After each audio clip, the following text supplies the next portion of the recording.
नमस्कार दोस्तों, मेरा नाम प्रेरणा जायसवाल है और आज फिर मैं आपके साथ एक नए वीडियो के साथ उपस्थित हुआ हूँ। मेरा आज का वीडियो है नई सोच के साथ व्यापार कैसे शुरू करें।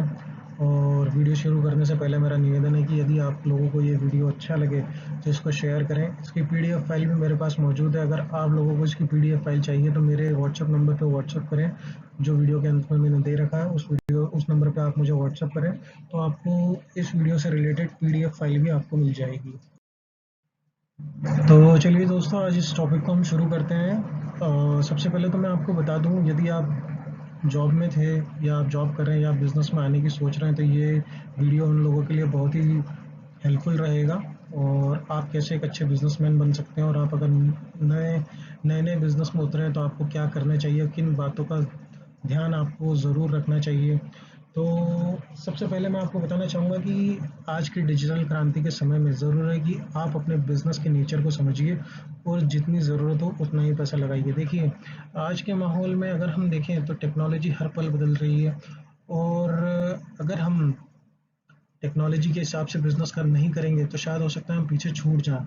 और टेक्नोलॉजी में भी उतना ही पैसा लगाएँ जितना ज़रूरी हो। हद से ज़्यादा पैसा लगाना भी इस बात की सफलता की गारंटी नहीं है कि आपका बिज़नेस चलेगा। तो सबसे पहली बात तो यह आपको ये डिसाइड करना है कि आपको कितना पैसा, अगर आप सर्विस इंडस्ट्री में हैं तो आपको कितना पैसा टेक्नोलॉजी के ऊपर लगाना है। और यदि आप मैन्युफैक्चरिंग इंडस्ट्री में जाना चाहते हैं या किसी भी बिज़नेस में आप जाना चाहते हैं तो उसमें सबसे पहले आप ये पता कीजिए कि उसके टेक्नोलॉजी के क्या एस्पेक्ट्स हैं। उसकी भी उस बिज़नेस में टेक्नोलॉजी का कितना यूज़ होता है। और दूसरा पॉइंट ये है कि अपने बिज़नेस का रिसर्च करवाइए। देखिए, किसी भी बिज़नेस में उतरने से पहले यदि आप उसका रिसर्च नहीं करेंगे कि उसमें क्या परेशानियाँ आपको आ सकती है, उस प्रोडक्ट या सर्विस की कितनी डिमांड मार्केट में है, ये सब आप खुद नहीं पता कर सकते। खुद से कुछ हर चीज़ आप खुद नहीं कर सकते। एक बात आप समझ लीजिए, क्योंकि जो लोग खुद से सब कुछ करने का सोचते हैं वो प्रॉपर तरीके से आप हर चीज़ नहीं कर पाते हैं। और यही एक कारण होता है कि रिसर्च की कमी की वजह से ज़्यादातर जो बिज़नेस है वो डूबते हैं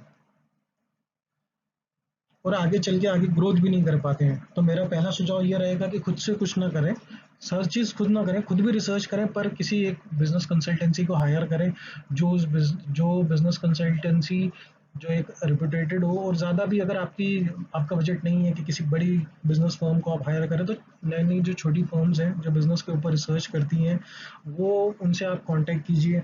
वो आपको बता सकती हैं कि आपके लिए पोटेंशियल मार्केट कौन-सा है, आपका प्रोडक्ट कौन से मार्केट में चलेगा, आपकी सर्विस कौन से मार्केट में चलेगी और कितने समय के लिए आपका प्रोडक्ट सक्रिय रह सकता है मार्केट में।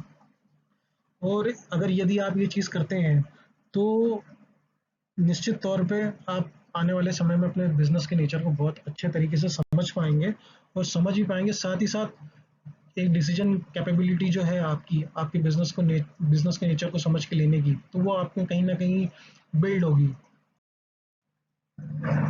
नई सोच के साथ व्यापार करना हर कोई चाहता है, और मुझे लगता है कि नई सोच के साथ व्यापार करने के लिए जो नए नियम हैं उनको आप एक बार अच्छे तरीके से समझ लीजिए। पहला जो नियम है वो पैसे का सही इस्तेमाल। बिना कैपिटल के आप बिजनेस नहीं कर सकते, ये बात सच है। लेकिन बिजनेस में ज़्यादा पैसा लगाना भी सफलता की कोई गारंटी नहीं। फिर से मैं आपको कहना चाहूँगा कि पैसा होना ही सब कुछ नहीं होता। Business is a game of mind. ये बिजनेस करना एक दिमाग का खेल है। और ऐसे में ज़रूरी है कि आप अपने बिजनेस के नेचर को समझिए और उसमें जितना पैसे की ज़रूरत है उतना ही पैसा लगाइए, क्योंकि बिजनेस का जो स्वभाव है वो हर पल बदलता है। अगर आप किसी टेक्नोलॉजी बिजनेस में, तो टेक्नोलॉजी जैसे अगर हम मोबाइल फ़ोन की बात करें, यदि आप कोई मोबाइल मैन्युफैक्चरिंग यूनिट डालते हैं तो उसमें वो हर रोज़ नई टेक्नोलॉजी बदल रही है। तो आप ऐसी ऐसे बिजनेस के नेचर को अडॉप्ट करें, एक ऐसी प्रोसेस को बनाएं जिसमें अगर फ्यूचर में कोई बदलाव हो तो उसे आप आसानी से कर सकें। सडनली अगर आपको कोई चेंजेस करना पड़े, या अगर आपको वो टेक्नोलॉजी ही बदलनी पड़ी, तो उसके लिए आपके पास पैसा होना चाहिए। तो एकदम एक कुछ रिजर्व अपने बिजनेस की टेक्नोलॉजी के चेंजेस के लिए बचा के रखें। थोड़ा पैसा ज़रूर रिसर्च पे खर्चा करें कि आने वाले समय में कौन सी ऐसी टेक्नोलॉजी जो बदलने वाली है, कि कौन सी ऐसी कोई नई मशीन या कोई ऐसा नया इक्विपमेंट आने वाला है जो आपके बिजनेस की एफिशिएंसी को बढ़ा दे। तो उसको खरीदने के लिए अपने पास कुछ रिजर्व रखें। सारा पैसा एक ही बार में खर्चा ना कर दें, और राय ज़रूर लें। कैपिटल इन्वेस्टमेंट से पहले किसी बिजनेस एक्सपर्ट से राय लें। सबसे पहली बात है कि आप लिमिटेड अमाउंट, कम से कम अमाउंट इन्वेस्ट करें सबसे पहले, क्योंकि अगर आप फर्स्ट जनरेशन एंटरप्रेन्योर है, फर्स्ट जनरेशन बिजनेसमैन है, तो आपके लिए समझना ज़्यादा ज़रूरी कि जितना पैसा आपके हाथ में रहेगा उतना आपके लिए ज़्यादा अच्छा है। पहले शुरुआत कम से करें, अगर मार्केट में डिमांड बढ़ती है तो फिर उस हिसाब से अपनी प्रोसेस को आगे बढ़ाएं, आगे लेके जाएं और फिर आगे इन्वेस्टमेंट करें जहां आपको एक क्लियरिटी मिल जाए।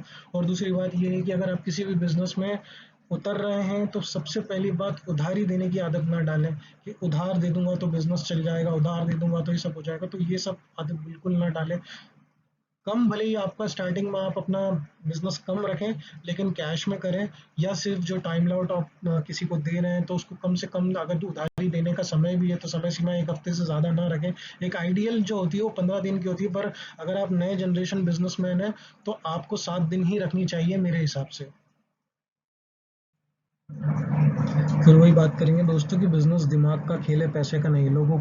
कई सारे लोगों को ऐसा लगता है कि यदि हमारे पास पैसा नहीं है तो हम बिजनेस नहीं कर सकते, तो ये बात बिल्कुल गलत है। धीरू भाई अंबानी ने जब अपनी कंपनी शुरू की थी तो उन्होंने एक कमरे से शुरू की थी, और आज रिलायंस दुनिया की भारत की सबसे बड़ी कंपनी है। और मुकेश धीरू भाई अंबानी जो रिलायंस इंडस्ट्रीज के मालिक हैं वो भारत के सबसे अमीर व्यक्ति हैं। तो वो रिलायंस की शुरुआत एक छोटे से कमरे में हुई थी, जैसा कि हम सब लोग जानते हैं। तो एक बात दिमाग में बिठा लें कि पैसा होने से आप अच्छे बिजनेसमैन होंगे, ये बात कतई सही नहीं है। पैसे के साथ साथ आपके पास दिमाग भी होना चाहिए। भले ही आपके पास पैसा कम हो और आपके पास उस चीज़ को समझने की शक्ति है, क्षमता है आप में, तो आप एक अच्छे बिजनेसमैन बन सकते हैं। तो चलिए दोस्तों, जब अब हम बात करते हैं कि नई सोच के साथ हम बिजनेस को कैसे करें। पहली बात तो आप एक चीज़ समझ लीजिए कि यदि आप नए नए बिजनेसमैन हैं तो हर चीज़ खुद करने का प्रयास ना करें। अपने लिए एक अपनी टीम बनाएं, कुछ लोगों को हायर करें, नौकरी दें जो आपकी टीम मेंबर बनेंगे, और टीम, एक अच्छी टीम बनाइए। बिना टीम के कोई भी अच्छा एक बिजनेसमैन नहीं बन सकता, चाहे वो कोई भी हो।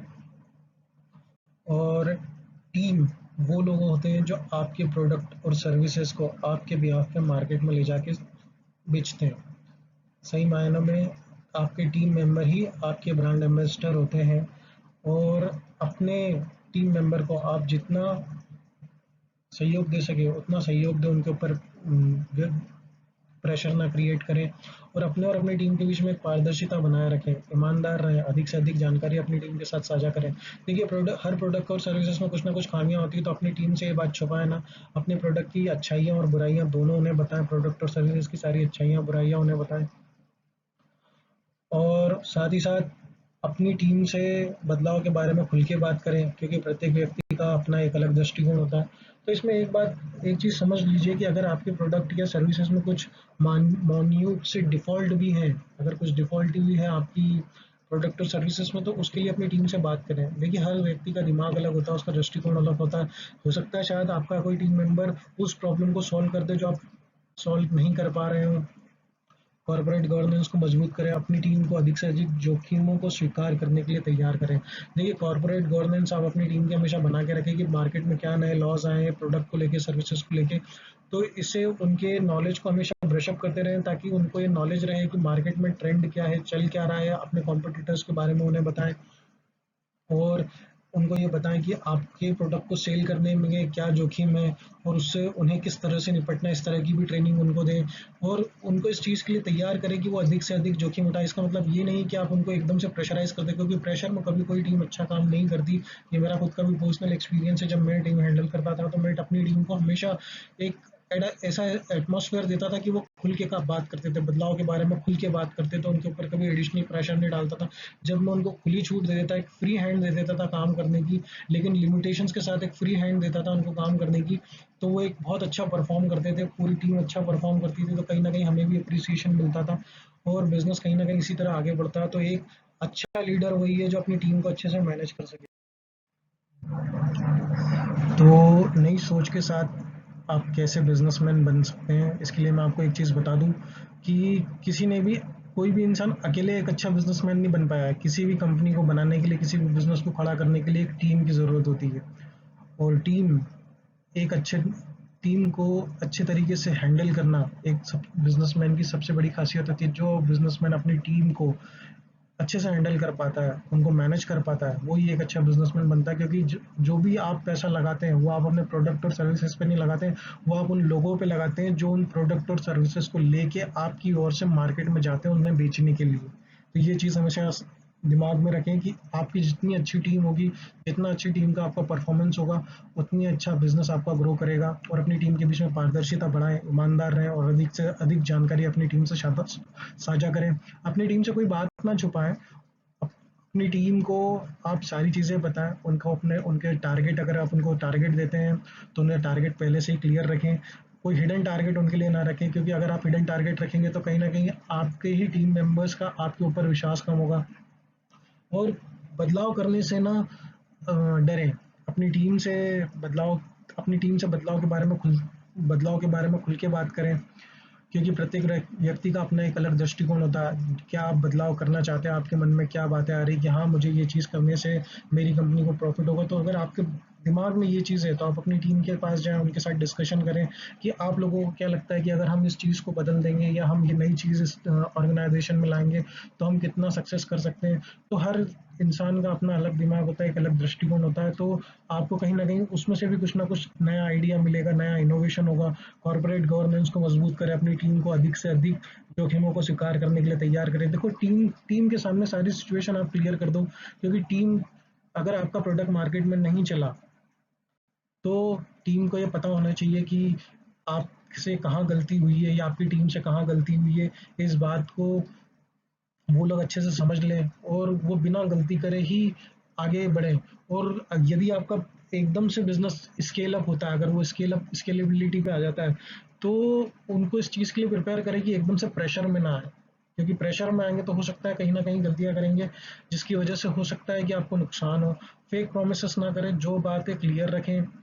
आपके एक टीम को समझा दें कि अपने क्लाइंट से फेक प्रोमिस ना करें, जो सच्चाई है उससे बात करें। क्योंकि अगर आपके टीम टीम मेंबर आपकी ओर से आपके ब्रांड को बेचने के लिए मार्केट में जाते हैं तो लोग उनकी बात का भरोसा करते हैं। यदि वो भरोसा टूटता है तो आपकी ब्रांड वैल्यू कहीं ना कहीं गिर जाती है। तो अपनी टीम को इस बारे में हमेशा बता के रखें, क्लियर रखें, बहुत स्ट्रिक्ट रूल बनाएं इसके लिए। और उसको अच्छे तरीके से उसको इम्प्लीमेंट भी करें और टीम को अप्रिशिएट भी करें अगर वो अच्छा काम करते हैं तो। सबसे पहले हमें अगर नए नए नियम के साथ अगर बिजनेस शुरू करना है तो सबसे पहले एक चीज़ आप समझ लीजिए कि बिना एक अच्छी टीम के आप बिजनेस में सर्वाइव नहीं कर सकते। सबसे पहले आपको एक अच्छी टीम बनानी होगी। और टीम इसलिए ज़रूरी है क्योंकि टीम लोगों का वो समूह होता है जो आपके बिहाफ पे मार्केट में जाके आपके प्रोडक्ट या सर्विसेज को बेचता है, सेल करता है। और लोग उनकी बातों पे विश्वास करके आपके प्रोडक्ट को इस्तेमाल करते हैं। तो अपनी टीम और अपने बीच में पारदर्शिता हमेशा बनाए रखें, ईमानदार रहें और अधिक से अधिक जानकारी टीम को साझा करें। चाहे वो अच्छी हो प्रोडक्ट के बारे में या बुरी हो, वो आप अपनी टीम को अच्छे से बता दें, समझा दें, ताकि वो जब आपके बिहाफ पे रिप्रेजेंट करे आपके प्रोडक्ट और सर्विसेज को, तो उनको ये चीज़ पता हो कि वो क्या बोल रहे हैं। टीम को टीम को बदलाव के बारे में बताएं और उनसे खुल के बात करें। क्योंकि प्रत्येक व्यक्ति का एक अलग दृष्टिकोण होता है। जब भी आप किसी मेजर चेंजेस को करना चाहते हैं अपनी ऑर्गेनाइजेशन में, तो अपनी टीम से हमेशा बात करें। यदि अगर आपके प्रोडक्ट में कुछ फॉल्ट है या आपकी सर्विसेज में कुछ फॉल्ट है तो अपनी टीम से बात करें कि हमें ऐसा क्या करना चाहिए कि हम इस फॉल्ट को कम कर सकें। तो हर व्यक्ति का एक अलग दिमाग होता है, एक अलग दृष्टिकोण होता है, तो कहीं ना कहीं आपको उसमें से एक अच्छे सुझाव मिलेंगे। टीम भी अप्रिशिएट करेगी आपके काम को, टीम भी ये समझेगी कि नहीं, हमारा जो बॉस है वो हमारा इन्वॉल्वमेंट रखता है प्रोसेस में। कहीं ना कहीं उनको भी ये लगेगा कि हमारी बात भी टॉप मैनेजमेंट द्वारा सुनी जाती है। तो अपनी टीम का ज़्यादा से ज़्यादा पार्टिसिपेशन अपनी ऑर्गेनाइजेशन में रखें। कॉर्पोरेट गवर्नेंस को मजबूत करें, अपनी टीम को अधिक जोखिमों को स्वीकार करने के लिए तैयार करें। देखिए, व्यापार में हमेशा जोखिम होता है और सिचुएशन कभी भी बदल सकती है। तो अपनी टीम को इसके लिए हमेशा तैयार रखें कि सडनली अगर आपको कोई चेंजेस करना पड़े या अचानक से आपको कुछ नई प्रोसेस लानी पड़ी या कुछ नया प्रोडक्ट आपको लॉन्च करना पड़ा, तो वो उस चीज़ से घबराए ना। उनको इतना प्रिपेयर कर दे कि आप जो भी चेंजेस करें तो वो उसके लिए तैयार रहें और वो उसे इजीली स्वीकार कर लें। नई सोच से परिवर्तन लाने के बाद क्या करें?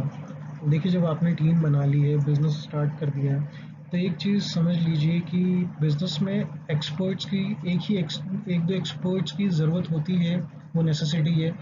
बट नई जनरेशन, जो आज की जनरेशन है, उनको ज़्यादा से ज़्यादा रखें एक अच्छा बिजनेसमैन बनने के लिए, क्योंकि वर्तमान पीढ़ी का जो प्रोस्पेक्टिव है वो जो मार्केट में ट्रेंड चल रहा है उस हिसाब से होता है। क्योंकि जो कॉलेज के जो नए नए लड़के जो पास आउट होते हैं, लड़कियां पास आउट होती है, मैंने बहुत सारी चीज़ों को देखा कि लोग न्यू कमर्स को जॉब देने से पहले 10 बार सोचते हैं, जबकि उनको ये नहीं पता होता कि ये तो फ्रेश ट्रेंड है, इनको तो उनके सिर्फ नॉलेज को ब्रशअप करना है, जल्दी से जल्दी सीखेंगे और जल्दी से जल्दी अच्छा काम करेंगे, क्योंकि कहीं ना कहीं ये पढ़ के आते हैं और इनका नॉलेज कहीं ना कहीं प्रेजेंट टाइम के हिसाब से बहुत अच्छा ब्रशअप होता है।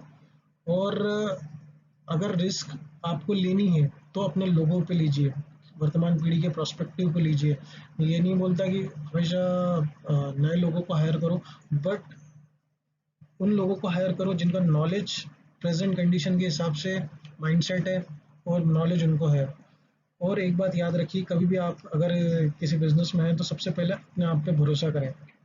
आपने जो डिसीजन लिया उसको आप ये सोच के चले कि जो मैंने डिसीजन लिया वो सही है, और हमेशा उसको एक एक राह दिखाएं, अपने डिसीजन के ऊपर भरोसा करके उस राह पे चले कि मुझे डिसीजन कैसे सक्सेसफुली अचीव करना है। और एक बात और मैं आपको बता दूं कि अगर 10 लोग आपकी बुराई करते हैं तो 10 बुराइयों को नज़रअंदाज करें, लेकिन पूरी 10 बुराइयों को नज़रअंदाज ना करें, आलोचनाओं को नज़रअंदाज ना करें, जो उसमें से सही है, जो रियल आपके बात में, जो सामने वाले कुछ कुछ आलोचक आलोचक ऐसे भी होते हैं जो आपके बारे में कुछ सही बातें बता देते हैं, जो जिनमें कहीं ना कहीं सुधार करने की ज़रूरत होती है। तो उन चीज़ों को समझो और सुधार करें, और हमेशा इनोवेशन करें। आपके प्रोडक्ट में कुछ ना कुछ नया इनोवेशन करते रहना चाहिए। देखिए, बहुत सारी चीज़ें हैं, जूते हर जूते अगर कोई कंपनी बनाती है तो बहुत सारी कंपनियां जूते बनाती है। आपका डिज़ाइन नया है तो आपका प्रोडक्ट डेफिनेटली चल जाएगा। ये मैं एग्जांपल दे रहा हूँ किसी शू कंपनी की। तो इनोवेशन करें, तेजी से इनोवेशन करें। नया आप क्या दे सकते हैं लोगों को, पुराना तो घिसा पिटा लोग यूज करते ही करते हैं, लेकिन आप लोगों को नया क्या दे सकते हैं? क्योंकि अगर आप कुछ लोगों को नया देंगे, पहले से अच्छा देंगे, कम पैसे में देंगे, तो कहीं ना कहीं लोग आपकी चीज़ों, प्रोडक्ट को या सर्विसेज को डेफिनेटली खरीदेंगे। और एक चीज़ आप समझ लीजिए, अगर जितना ज़्यादा आप बेच पाएंगे आप उतना ज़्यादा प्रॉफिट कर पाएंगे, क्योंकि चीज़ों को रखने के साथ, कम प्रोडक्शन के साथ आप सरवाइव तो कर जाएंगे लेकिन कभी आगे नहीं बढ़ पाएंगे। इस चीज़ को समझिए और सीखिए, और अपनी टीम को हमेशा इनोवेशन के लिए बात करते रहिए, उनसे पूछे, नए नए आइडियाज़ बताओ, उनसे इनोवेशन के बारे में पूछो। अगर वो आपकी टीम मिलके कोई ऐसा कोई प्रोडक्ट डिज़ाइन करते जो किसी के पास ना हो, मार्केट में सिर्फ आपके पास हो, तो ये चीज़ आप डेली, हर महीने के टास्क आप टीम को दे दीजिए कि हमें इस प्रोडक्ट को कैसे आगे नया नया सोचना है। जब तक आप नया नहीं सोचेंगे तब तक आप बिजनेस में आज के टाइम में तो डेफिनेटली सर्वाइव नहीं कर पाएंगे, क्योंकि जैसे सर्वाइव आज के टाइम में बिजनेस में सर्वाइव वही कर पा रहा है जो तेजी से इनोवेशन कर रहा है। इनोवेशन आप करते जाएंगे तो कहीं ना कहीं प्रोडक्ट में एक वैरायटी आएगी, आप लोगों से अलग होंगे, आप एक नीश मार्केट क्रिएट कर देंगे जिसके अंदर आप बहुत सारे जो आपके कॉम्पिटिटर है, शायद आपके कॉम्पिटिटर्स के पास वो प्रोडक्ट नहीं हो जो आपके पास हो, तो कहीं ना कहीं ये आपके लिए बेनिफिट होगा। और हमेशा अपनी टीम को कुछ नया करने के लिए प्रेरित करते रहे और उनके हर निर्णयों का सम्मान करें, और उन्होंने वो निर्णय क्यों लिया है उस बात की तह तक ज़रूर जाएं और उसके कारणों का पता करें, और सोचें कि ऐसा क्या हो सकता है जिससे हम और इससे अच्छा कर सकते हैं। क्योंकि आप कंप्लीटली जब जब नया इनोवेशन करेंगे आप डेफिनेटली मार्केट में एक नया स्टैंडर्ड सेट कर देंगे और एक लेवल पे आ जाएंगे जिसको शायद कोई भी नहीं है, लोगों को अचीव करने में सालों लग जाएंगे जब तक आप अपना प्रॉफिट कमा चुके होंगे। भारत सरकार को नए बिजनेस को बढ़ावा देने के लिए कुछ सुझाव। मेरा मानना है कि भारत सरकार को भी एक इनिशिएटिव लेना चाहिए। जैसे मेक इन इंडिया एक बहुत अच्छा इनिशिएटिव है, पर वो कहीं ना कहीं सफल नहीं हो पा रहा है, लोग इतने ज़्यादा कनेक्ट नहीं हो पा रहे हैं। तो कहीं ना कहीं ये हमें देखना होगा कि कहीं कहाँ गलतियाँ हो रही हैं, और इन गलतियों को सुधारने की हमें ज़रूरत है। और सरकार को 2022 तक मैन्युफैक्चरिंग और सर्विस सेक्टर की वर्तमान विकास दर को भी दोगुना कर देना चाहिए। देखिए, यदि हमारे देश में मेक इन इंडिया जैसी प्रोसेस, स्किल इंडिया जैसे प्रोग्राम चल रहे हैं, तो हमें ये सोचना ज़्यादा ज़रूरी है कि हम अपने मैन्युफैक्चरिंग और सर्विस सेक्टर, जो सबसे ज़्यादा अहम माने जाते हैं, उनको हम कैसे आगे बढ़ाएं। तो इनकी विकास दर को दोगुना कर देनी चाहिए। देश में ई-कॉमर्स को प्रोत्साहित किया जाना चाहिए, क्योंकि इससे डिमांड बढ़ेगी और इससे मैन्युफैक्चरिंग और सर्विस सेक्टर में पारदर्शिता आएगी और रोजगार बढ़ेंगे। देखिए, ई कॉमर्स से क्या होता है कि जब आप कोई चीज़ खरीदते हैं या बेचते हैं तो वो चीज़ रिकॉर्डेड हो जाती है। तो कहीं ना कहीं हमें एक अंदाज़ा हो जाएगा कि डिमांड कितनी है, और उस हिसाब से हम अपनी मैन्युफैक्चरिंग और सर्विस सेक्टर को इम्प्रूव कर पाएंगे। तो इसलिए हमें ई कॉमर्स को बढ़ावा देना चाहिए, और उद्यमियों के लिए और निवेशकों के लिए एकल खिड़की पे ही सभी प्रकार के लाइसेंस को मंजूर कर देना चाहिए। देखिए, हमारे देश में सबसे पहले अगर कोई बिजनेसमैन बनना चाहता है तो उसकी सबसे बड़ी प्रॉब्लम ही ये है कि हमारे देश में हर चीज़ के लिए मंजूरी लेना पड़ती है, लाइसेंस की, और जो बहुत सारी जो मंजूरियाँ जो गवर्नमेंट ऑफिस से होती है, और गवर्नमेंट ऑफिस में भी सरकार तो अच्छा काम कर रही है, लेकिन गवर्नमेंट ऑफिसर्स के जो पुराने जो जिस ठर्रे पे चल रहे हैं वो उसी ठर्रे पे चल रहे हैं। तो कहीं ना कहीं उस व्यवस्था को बदलनी चाहिए, और जो एकल खिड़की पे ही सारी परमिशन जो भी आपकी लगती है सेफ्टी की और पर्यावरण की, जितनी भी आपकी जो परमिशन लगती है वो एकल खिड़की से प्रदान कर देनी चाहिए, जिससे ये देश में माहौल क्रिएट हो जाए कि अगर कोई बिजनेस करना चाहे तो वो इजीली अपने बिजनेस को चालू कर सके, उसको इतना ज़्यादा सोचना ना पड़े, और वो अपना पूरा ध्यान अपने प्रोडक्ट पे लगाए, अपनी सर्विसेज पे लगाए, और बिजनेस कैसे आगे बढ़ाना उस पे लगाए, बजाय इसके कि उसको कितनी परमिशन चाहिए, किसका परमिशन चाहिए। इसमें दिमाग लगाने से बेटर है कि वो उस चीज़ में दिमाग लगाए कि उसको अपने प्रोडक्ट को कैसे इम्प्रूव करना, उसके अंदर इनोवेशन कैसे करना है। तो मेरा सरकार को ये सुझाव है कि आप एकल खिड़की की व्यवस्था करें, जिससे बिजनेस को शुरू करने में देर ना हो, और जल्दी से जल्दी हमारा जो देश है वो विकास की ओर अग्रसर हो। और सरकार को मेरा दूसरा सुझाव है कि लाइसेंस के जो नियम है उनको अति सरल बनाना चाहिए, और लाइसेंस फीस को भी सीमित कर देना चाहिए, और इन प्रक्रियाओं को ऑनलाइन करके कम से कम समय में निपटारा करने की व्यवस्था कर देनी चाहिए। देखिए, गवर्नमेंट लाइसेंस फीस लेती है, लेकिन उसको थोड़ा सा कम करना चाहिए, क्योंकि देखिए, ज़्यादा लाइसेंस की वजह से भी बहुत सारे ऐसे बिजनेसमैन हैं जो सिर्फ लाइसेंस फीस सुन के ही बिजनेस को नहीं कर पाते। तो मेरा ये मानना है कि भले ही आप लाइसेंस फीस कम कर दीजिए, व्यक्ति को बिजनेस करना दीजिए, और जब वो पैसा कमाने लगे तब आप उससे पैसा ले सकते हैं।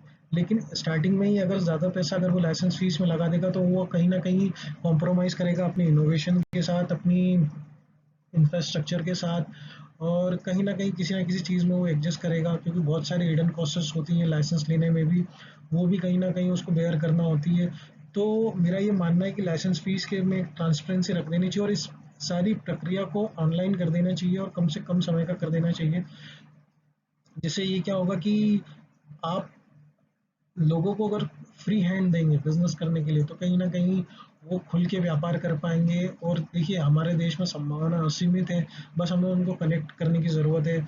और यदि हम उसको सक्सेसफुली इन चीज़ों को करके कनेक्ट कर पाते हैं तो हम निश्चित ही $5 ट्रिलियन इकोनॉमी बन सकते हैं। और सबसे पहली बात है कि हमारा सबसे बड़ा कॉम्पिटिटर है वो चीन है। चीन को हमें दिमाग में रख के ही अपनी जो आगे की स्ट्रैटेजी है वो बनानी चाहिए चीन से मुकाबला करने के लिए। सबसे पहली बात, हमें जो आर्थिक रूप से कमज़ोर और आरक्षित वर्ग के लोग हैं उनको व्यापारी बनने के लिए प्रोत्साहित करना चाहिए। उन्हें कुछ निश्चित समय के लिए सभी प्रकार के टैक्सों में एक विशेष छूट देनी चाहिए। एक निश्चित समय के लिए, हमेशा के लिए नहीं, एक निश्चित समय के लिए, 1 साल हो सकता है, वो 2 साल हो सकता है। सिर्फ उनको कहीं ना कहीं बिजनेस में आके आगे सरवाइव करने के लिए उनको ये छूट देनी चाहिए, और उन्हें कहीं ना कहीं व्यापार करने के लिए प्रेरित करना चाहिए। देखिए, अगर हमारे देश में बिजनेसमैन ज़्यादा होंगे तो कहीं ना कहीं स्टैंडर्ड ऑफ लिविंग अपने आप बढ़ेगा, और जब लोगों का स्टैंडर्ड ऑफ लिविंग बढ़ेगा तो सरकार को बहुत फ़ायदा होगा, क्योंकि लोगों के पास पैसा होगा तो लोग खर्चा करेंगे, तो कहीं ना कहीं गवर्नमेंट की इनकम बढ़ेगी। हमारे देश में टैक्स रेवेन्यू जो कम आता है उसका बहुत बड़ा कारण ये है कि ज़्यादातर लोग सर्विस क्लास के हैं, वो बचाने के लोग बचा बचा के पैसा खर्चा करते हैं, इतना खुल के खर्चा कर नहीं पाते हैं। तो जब लोग बिजनेसमैन बनेंगे तो खुल के खर्चा करेंगे, जब उनके पास पैसा होगा तो खुल के खर्चा करेंगे, तो कहीं ना कहीं देश की इकोनॉमी में अपने अपने आप एक बूस्ट आएगा, लोगों का स्टैंडर्ड ऑफ लिविंग ऊपर जाएगा, और हमारे जो लोग हैं जो बिलो द पॉवर्टी लाइन है वो कहीं ना कहीं बाहर आएंगे। क्योंकि अगर बिजनेस बढ़ता है और पैसा मार्केट में आता है तो पॉवर्टी लाइन के जो जो गरीबी रेखा से जो नीचे लोग हैं वो कहीं ना कहीं ऊपर उठते हैं। तो अगर टैक्स पेयर का दायरा बढ़ेगा, जैसे जैसे बिजनेसमैन बढ़ते हैं वैसे वैसे टैक्स पेयर का दायरा बढ़ेगा, तो जो मिडिल क्लास लेवल पे जो बर्डन है वो कहीं ना कहीं कम होगा, और कहीं ना कहीं वो एक क्लास ऊपर जाएंगे, जो सर्विस क्लास है वो बिजनेसमैन बनेंगे। और वो कहीं ना कहीं इकोनॉमी में कंट्रीब्यूट करेंगे। तो हमारा फोकस ये होना चाहिए कि हम ज़्यादा से ज़्यादा बिजनेस को कैसे बढ़ाएं, ज़्यादा से ज़्यादा लोगों के हाथ में पैसा कैसे दें। हम एक अगर निश्चित छूट देते हैं, यदि हम अगर अगर बिलो द पॉवर्टी लाइन के जो लोग हैं उनको ऊपर लेके आते हैं, उनको अगर मुख्य धारा में लाते हैं, तो कहीं ना कहीं देश का विकास बहुत जल्दी होगा। और ये हमारे ये यंग जनरेशन है, यूथ जनरेशन है, बहुत जल्दी सीखती है, बहुत जल्दी करती है। कहीं ना कहीं मेरा ये मानना है कि यंग जनरेशन को हमें मौका देना चाहिए कि हमें यंग जनरेशन को ये बोलना चाहिए कि आप काम करो, हम आपके साथ हैं। सरकार को ये बोलना चाहिए कि हम आप काम करो, क्योंकि अगर कोई बच्चा पढ़ के बाहर निकल रहा है कॉलेज से, तो उसके दिमाग में एक अच्छा जॉब होना ही ज़रूरी नहीं हो। एक अच्छा वो बिजनेसमैन बनने की सोचे, वो लोगों को रोजगार देने की सोचेगा, तो कहीं ना कहीं देश का विकास अपने आप हो जाएगा। ये देखिए दोस्तों, मैं ये कुछ डेटा आपके साथ शेयर कर रहा हूँ। Trading across border India versus Italy. Trading across the border में इंडिया की जो रैंक है वो 68 है, और इटली में जो रैंक है वो इटली नंबर 1 पे है। तो आप एक कंपैरिजन देख सकते हैं कि उनके और हमारे बीच में क्या डिफरेंस है। तो मेरा भारत सरकार से निवेदन है कि इन डिफरेंस को देखें और इनको रिड्यूस करने का, इनको कम से कम करने का प्रयास करें, जिससे हमारे देश में जो अक्रॉस बॉर्डर जो ट्रेडिंग है वो ज़्यादा उसको बढ़ावा मिले, एक्सपोर्ट्स ज़्यादा हो। देखिए कहीं ना कहीं अगर एक्सपोर्ट्स बढ़ेंगे तो फॉरेन इनकम बढ़ेगी, फॉरेन रिजर्व बढ़ेगा। चाइना की एक ही पॉलिसी थी कि उन्होंने एक्सपोर्ट्स को ज़्यादा अहमियत दी, उन्होंने इंपोर्ट कम किया लेकिन एक्सपोर्ट्स किया। आज पूरे दुनिया में चाइना सबसे ज़्यादा एक्सपोर्ट करता है। कहीं ना कहीं उनके पास एक अच्छा इंफ्रास्ट्रक्चर है और लॉजिस्टिक की अच्छी खासी फैसिलिटी। हमारे देश में जो सबसे ज़्यादा कॉस्टिंग है वो लॉजिस्टिक की पड़ती है। तो कहीं ना कहीं हमें लॉजिस्टिक के व्यापार को कहीं ना कहीं बढ़ावा देना चाहिए, और लॉजिस्टिक में कम खर्चे में ज़्यादा से ज़्यादा दूरी तक हमें माल भेजने की प्रक्रिया को अपनाना चाहिए। और लॉजिस्टिक के जो व्यापार में उतरना चाहते हैं उनको कहीं ना कहीं टैक्स में रिबेट दे देनी चाहिए, छूट दे देनी चाहिए, जिससे क्या होगा कि माल जो है वो जल्दी एक स्थान से दूसरे स्थान जा पाएगा। और पेरिशेबल प्रोडक्ट्स भी हैं, तो वो भी अगर ट्रैवल करके चले जाते हैं लिमिटेड टाइम पीरियड में, तो कहीं ना कहीं व्यापार बढ़ेगा ही सही। तो मेरा ये मानना है, मेरा ये निवेदन है भारत सरकार की कि कृपया इस ओर ध्यान दें। और कुछ नहीं तो कम से कम लॉजिस्टिक के बिजनेस में, जो ट्रांसपोर्टेशन का बिजनेस होता उसके उसको बढ़ावा दें, और उससे जो उसमें जो व्यापारी है उनको अच्छे तरीके से एक ट्रेनिंग दें, नए नए मॉड्यूल्स लेके आए, और इस चीज़ को आगे बढ़ाएं कि हम ज़्यादा से ज़्यादा कैसे एक्सपोर्ट कर सकते हैं, उस चीज़ को समझें।